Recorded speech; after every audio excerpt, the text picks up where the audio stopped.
Okay, so share ko sa inyo to guys, no. So ngayong araw guys, ay meron tayo ditong phone device guys, no. So itong phone device nito guys ay Oppo F11 Pro guys, no. So yung issue nito guys ay ano guys, no, lubog guys yung button niya guys, yung power flex niya. Yan.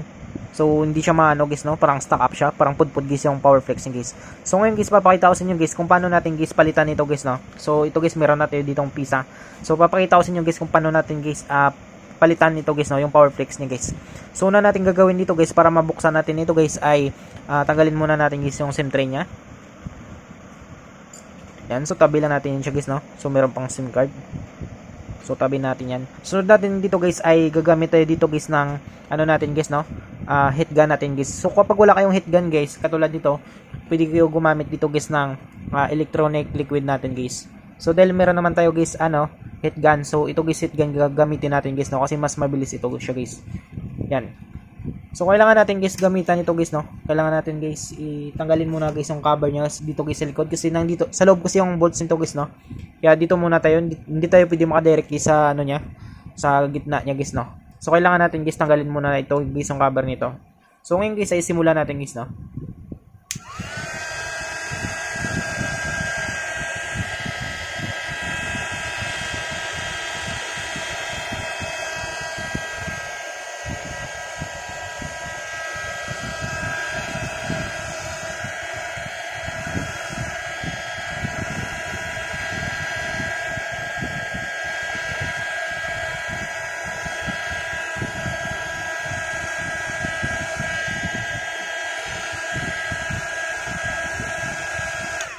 So yun siya guys, no. So natapos natin siya guys, heat gun guys. Sunod natin guys ay tanggalin na natin ito guys, no. Ito guys yung ang cover niya sa likod guys. So dito guys gagamit tayo guys ng pang opening tools natin na maninipis.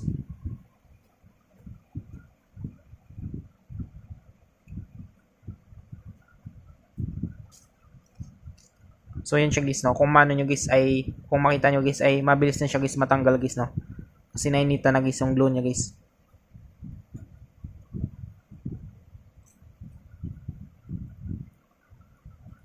Yan. So sunod natin guys ay tanggalin natin guys yung cover niya. Yan. So ito guys yung loob niya guys, no. So na-check na rin natin guys yung board nito. So okay pa naman yung board niya guys. Sunod dito guys ay tanggalin natin guys lahat guys ng mga bolts niya guys, no, para ma-access natin guys yung mga flex niya guys doon sa loob guys, no.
So yun siya guys, no. So natanggal natin guys lahat guys ng mga bolts niya guys. Sunod natin guys tanggalin natin ito guys yung cover nito. So ito guys, no, kailangan natin guys tanggalin ito guys yung cover nito. Meron kasi ditong ano guys, no, terminal dito guys tsaka FBC connector niya guys or yung flexible printed circuit dito guys. So tanggalin natin to. Yan. So tumalsik na siya guys, no.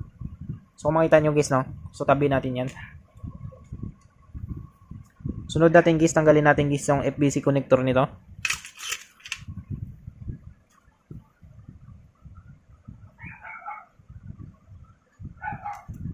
Yan, so natanggal natin guys, no.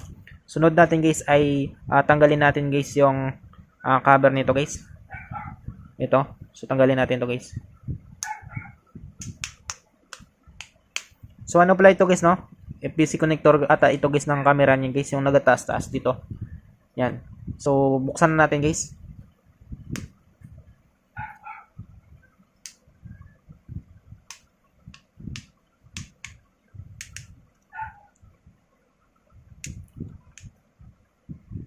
So yan siya guys, no. So dandan natin guys buksan guys, no. Yan. So ito na guys yung loob niya guys. Yan, so tabi natin yun siya guys, no. Sunod natin dito guys na gagawin guys, tanggalin natin guys yung fingerprint ng ano niya guys, no. Fingerprint sensor nito guys, or yung FBC connector nito guys, no.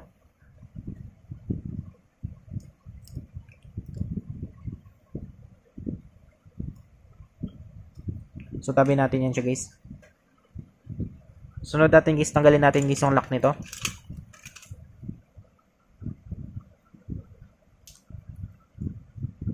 So tabi natin yan.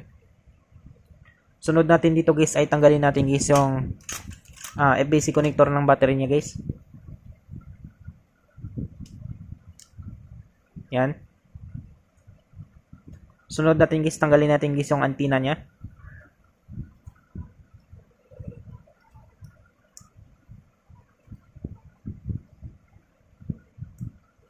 Sunod natin guys, tanggalin natin guys yung mga FBC connector niya guys, no.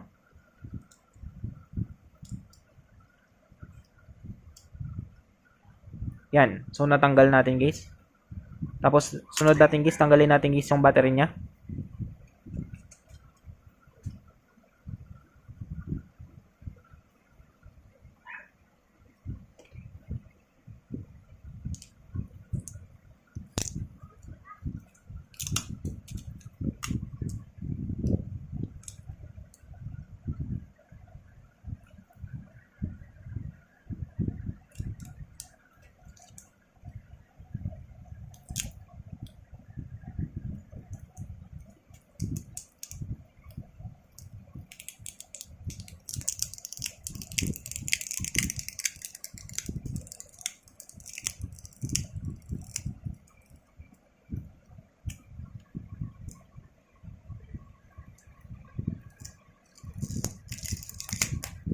So ayan siya guys, no. So natanggal natin guys.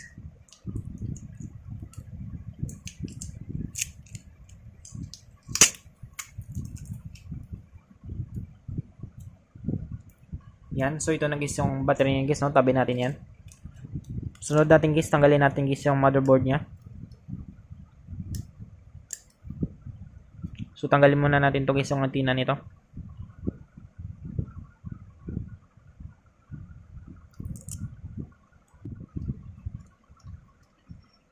So ito siya guys, no.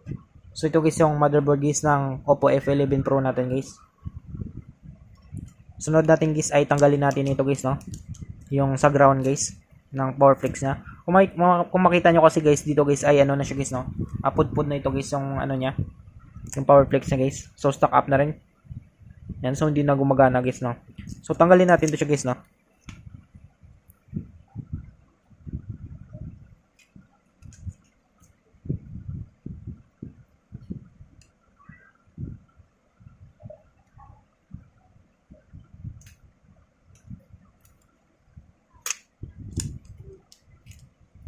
So gamitan natin guys ng heat gun guys.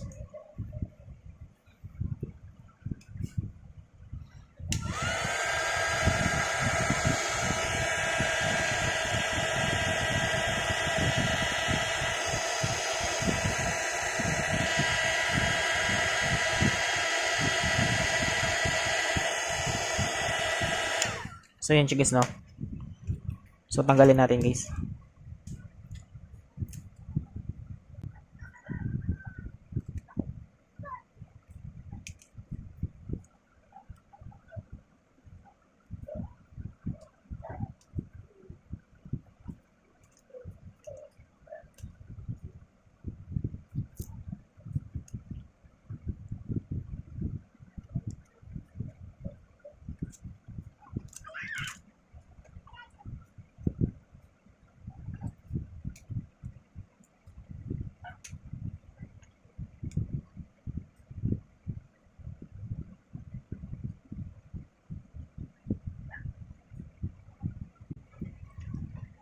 So maglagay tayo konting electronic liquid natin guys.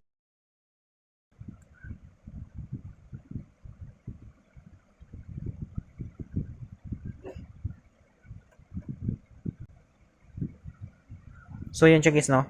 So natanggal natin guys. So ito guys yung ano niya guys, yung sira niya guys na power flex. So meron na tayo ditong ano guys no, pamalit niya guys. Yan. So same lang naman sila guys no. Yan. So papalitan natin yun siya guys.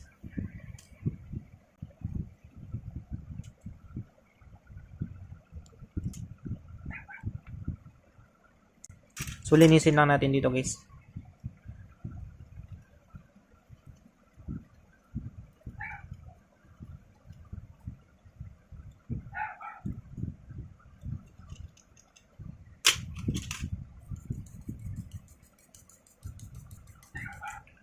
Yan.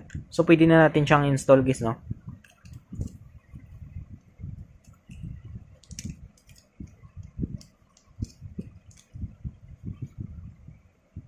So yung kagandahan dito guys, meron na siyang pandikit guys. Kahit hindi na tayo maglagay guys ng pandikit niya. So tanggalin na lang natin guys yung sticker nito.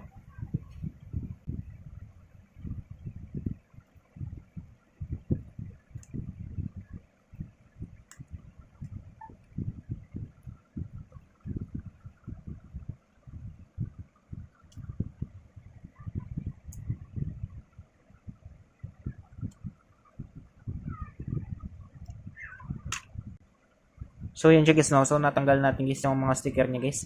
So guys, idikitan natin.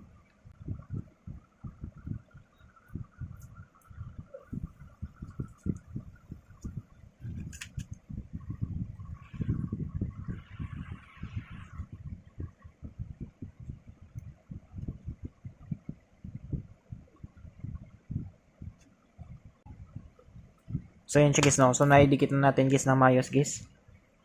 Sunod guys ay dikit natin guys yung button niya.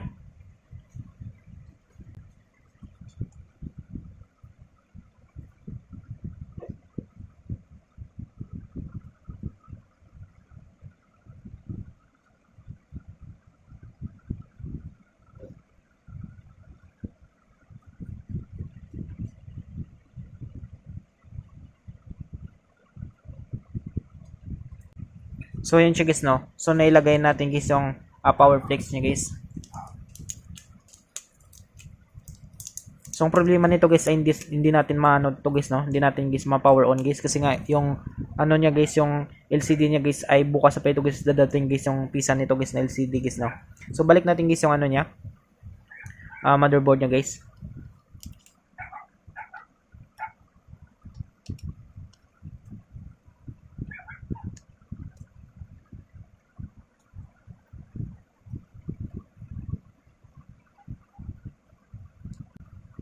Tapos balik natin guys yung mga ano niya guys no, yung mga FBC connector niya guys.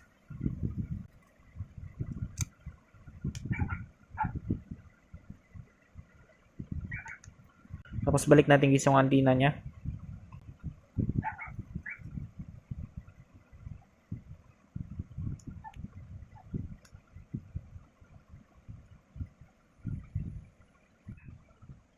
So yun siya guys no, tapos balik natin guys yung battery niya.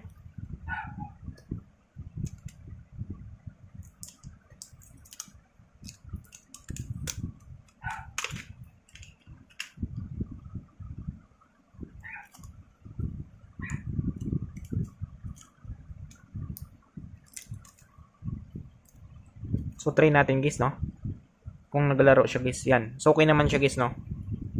Yan. So yung problema lang dito guys ay wala pa tayong matitesting guys na LCD guys no, kasi bukas pa guys yung dating niya guys.